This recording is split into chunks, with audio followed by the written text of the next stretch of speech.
खंड खंड बुंदेलखंड की तासीर तो देखो, नदी बनी बंधक जागीर तो देखो। मोरम माफिया पत्रकार को धमकियां देता है, सरकार है योगी जी की बुलंद तस्वीर तो देखो। बांदा के अवैध खनन साम्राज्य को देखना है तो अमलौर खंड संख्या 7 को भी देखना चाहिए। देखना इसलिए भी चाहिए कि बसपा का क्षेत्रीय कद्दावर नेता और मोरम माफिया जयराम सिंह बछेौरा आजकल बांदा में आतंक मचा रहा है। आतंक भी ऐसा जहां एक पत्रकार के घर जाकर 70 साल की बूढ़ी मां को खुलेआम धमकी दी जाती है। धमकी दे करके कहा जाता है कि तेरे लड़के को घसीट कर ले जाऊंगा। जब इतना बड़ा मॉडल करके वो जयराम सिंह, उसको तो सबको ही जानता है कि मॉडल करके और जेल से छूट कर आया है, तो पता नहीं तो ऐसे आदमी कमाएंगे तो हो ही जाते हैं। तो क्या आप लोग दहशत में जी रहे हैं क्या यहाँ पर घर में? और दहशत तो बिल्कुल है ही है, और दहशत न हो तो ये बीपी 260 अस्पताल में डरी रहती लेके भागत हैं, आधे तो लेके भागे, वो बेचारे डरी रहता से। हाँ, फिर कानपुर में डॉक्टर ने रेफर करा कानपुर। तो आपने पुलिस में कोई शिकायत नहीं करी इनकी? हमने अभी तक करी भी नहीं, ना जान ला थी। अब आज जरूर हम कहीं शुक्रवार बताएगा, हम उसने उठाया तुम्हारे घबरा के बोलो नहीं। हाँ, बोल नहीं पाए। फिर हमने पानी पिवाया, सीए साहब ने बैठा रहा कि हम भी तुम्हारे बेटे। तो क्या समझा देना उसको कि ज्यादा पत्रकारिता नहीं करे। पत्रकार बांदा में नहीं है, पत्रकार मध्य प्रदेश में केन नदी की असमत लूटने वालों के खिलाफ खड़ा होकर के पत्रकारिता कर रहा है, और यहाँ माफिया उसके देहरी की चौखट में जाकर के धमकियां देता है।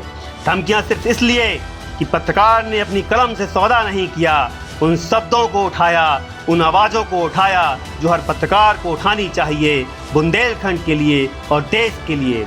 लोकतंत्र को बचाने वाली ताकतों को पत्रकार के साथ खड़ा होना था, लेकिन कुछ अवसरवादी लोग जहां माफियाओं के साथ खड़े हो गए, उन्होंने नदी के हत्यारों को हौसला देने का काम किया। आपको बता दें कि बांदा के अमलौर खंड संख्या 7 में विपुल त्यागी की फर्म में पार्टनर जयराम सिंह बछेौरा और उसके साथ के और गुर्गे लगातार वॉइस ऑफ बुंदेलखंड के संवाददाता को धमकियां दे रहे हैं। जान से मारने की धमकियों में शामिल ये धमकियां ना पत्रकार के हौसले को झुका सकती हैं, ना उसको नेस्तनाबूद करने का मादा रखती हैं।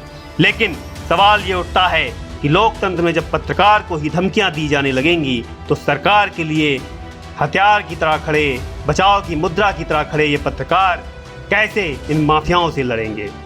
फिलहाल पत्रकार ने गुहार लगाते हुए सोशल मीडिया से लेकर के अपने साथियों के साथ खड़े होकर के अपनी ज़िंदगी को बचाने की गुहार लगाई है।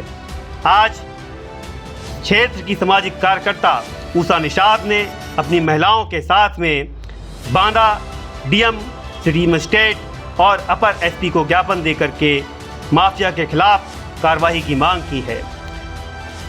ग्रामीण महिलाओं ने पूरी केस हिस्ट्री लगाते हुए बसपा नेता और मोरम माफिया की हत्या से लेकर के तमाम अपराधों का कच्चा चिट्ठा खोल दिया है।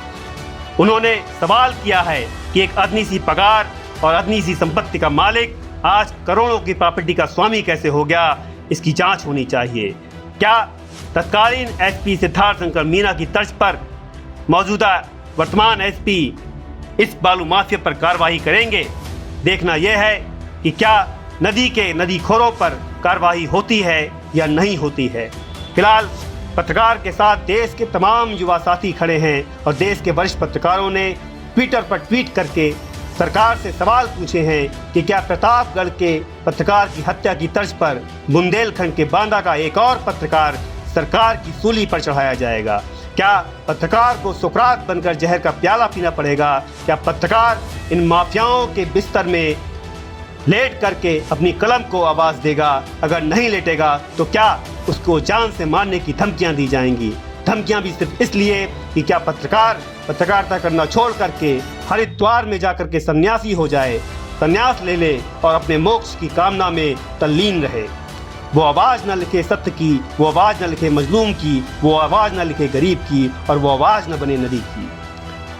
बांदा के अमलौर में चलने वाले अवैध खनन से बेजार नदी में जहां महिला ग्राम प्रधान प्रवीण सिंह प्रिया ने पहले मोर्चा खोला, वहीं जयराम सिंह बछेौरा के दबाव में आकर फिलहाल उन्होंने अपना मुंह बंद कर लिया है। आज वो आंदोलनकारियों के साथ खड़ी नजर नहीं आई। वहीं ग्रामीण महिलाओं ने एक सुर में एसडीएम पलानी को कटघरे में खड़ा करते हुए पूछा कि नदी में ये पोकलैंड मशीनें अगर उतरती हैं तो इसकी जिम्मेदारी किसकी है। खनिज एक्ट 1963 की धारा 41(4), पर्यावरण कानून, खनिज डीड, खनिज न्यास फाउंडेशन की धनराशि को बंदरबाट करने वाले ये लोग क्या मुख्यमंत्री योगी आदित्यनाथ के सपनों को जार जार करना चाहते हैं? क्या केन नदी की असमत को बलात् रौंद कर ये खनन माफिया बसपा के इस दबंग नेता के साथ खड़े हैं? जयराम सिंह बछेरा को जिस तरह से स्वतंत्रता मिली हुई है उसके पीछे कहीं ना कहीं क्षेत्र के आला अधिकारियों का हाथ नजर आता है। देखना यह है कि इन जिम्मेदार लोगों पर कार्रवाई कब तक होती है और बेकसूर पत्रकार के हौसलों को परास्त करने वाले इस माफिया के ऊपर लगाम लगाने का मादा ब्यूरोक्रेसी कब तक रखती है।